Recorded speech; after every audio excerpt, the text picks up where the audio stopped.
Sometimes your 360 footage turns out kinda boring, and no matter what you do on location or in editing, you just can't find a way to make it usable.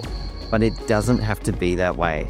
By following the 3 techniques I'm about to show you in this video, you'll be able to transform boring shots and locations into awesome looking videos that you're actually proud of. All the examples from this video were taken from my recent Europe trip, and while Europe is so picturesque and it's hard to take a band shot there were some locations I came across that were actually pretty challenging to capture. So this video will cover those exact types of scenarios. And as we go on, the techniques will build on top of each other to become more and more cinematic. Big thanks as always to Insta360 for sponsoring this video, and I will also link the camera and selfie stick I used for the shots down below.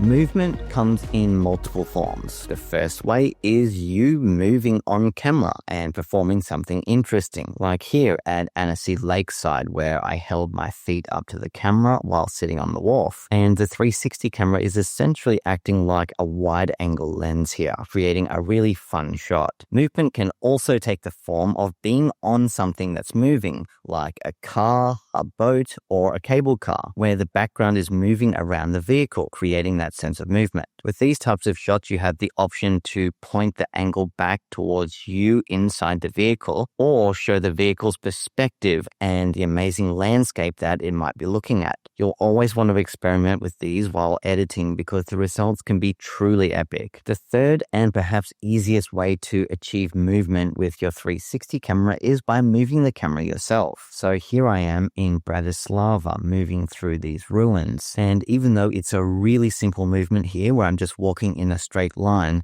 because the background is interesting, it creates that sense of movement that makes the shot feel more dynamic. And there's really limitless ways that you can move a camera on a selfie stick. Like here in Old Town Bratislava, I did something completely ridiculous where I held the camera above me and rotated it, keeping direction lock on in editing. And the movement that resulted made this shot really, really fun. Here's another example from Bratislava Castle. In this one, I rotated the camera around me, standing in the exact same position, but pivoting my feet. And after reframing this shot, it has total wow factor that I wouldn't have been able to achieve if I weren't moving the camera. So basically, if in doubt, move the camera in some way, shape, or form. Try to keep it steady so you don't make your audience sick. But across my entire Europe trip covering 8+ countries, I would say 99% of shots I took were me moving the camera on a selfie stick.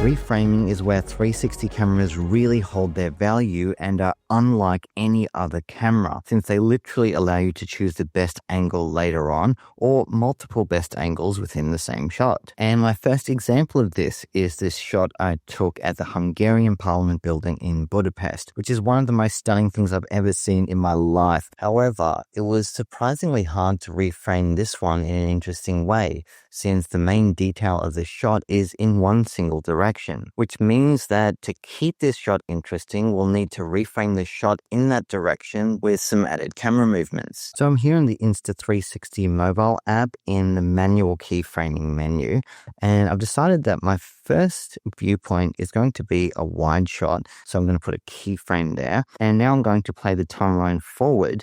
And once I press pause and add a second keyframe, just here, I'm now going to zoom in. So this is now going to keyframe a camera movement. So if I go back and press play, you'll see that the viewpoint now slowly zooms in on the closest shot of the building. And this one movement alone instantly made this shot more interesting. Now I'm going to play the timeline forward to the 10-second mark.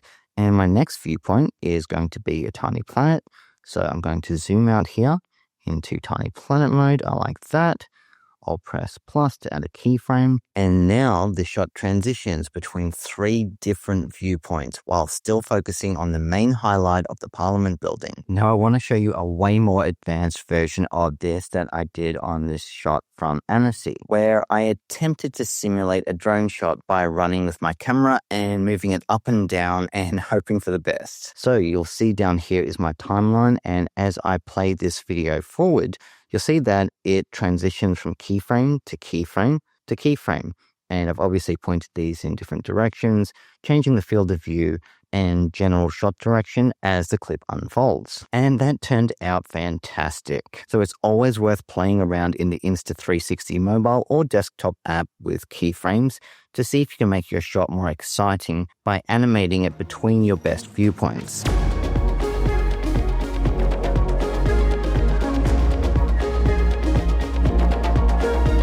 Okay, so I've got my shot keyframed here. This is in Salzburg in Austria on this lock bridge. And while it's okay, there's nothing wrong with it, I wouldn't say it's that exciting. And while I have implemented the previous 2 lessons of moving the camera while keyframing, I did shoot this shot at 5.7K 60 FPS, which means we do have the ability to slow it down to slow motion. So here in the mobile app, I'm going to speed up the entire clip. And by speed, I mean 0.5 times speed, and press OK.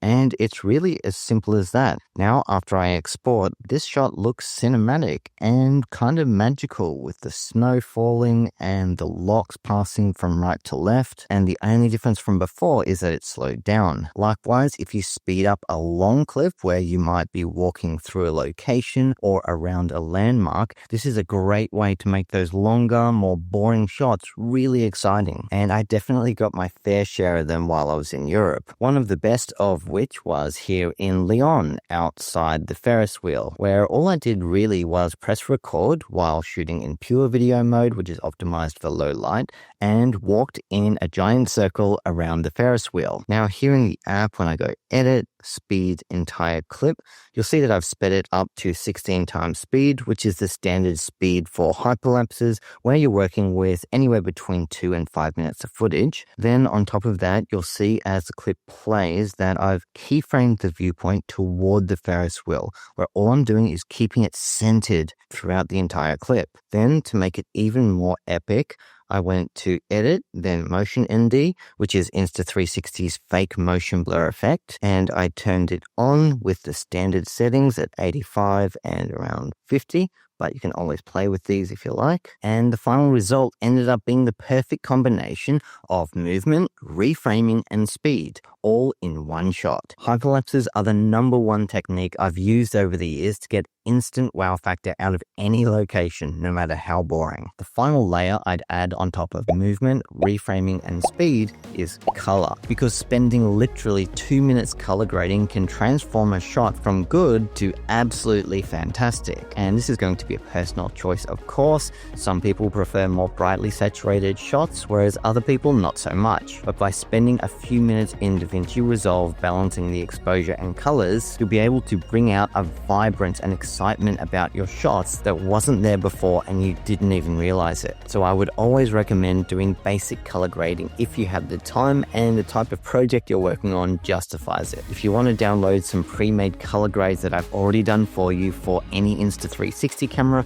feel free to download my free Insta360 cinematic LUT pack below. And if you want some creative shot ideas so you can start utilizing these 3 techniques, in this video here, I'll teach you 10 creative Insta360 travel shots that are easy to shoot and edit and have total wow factor.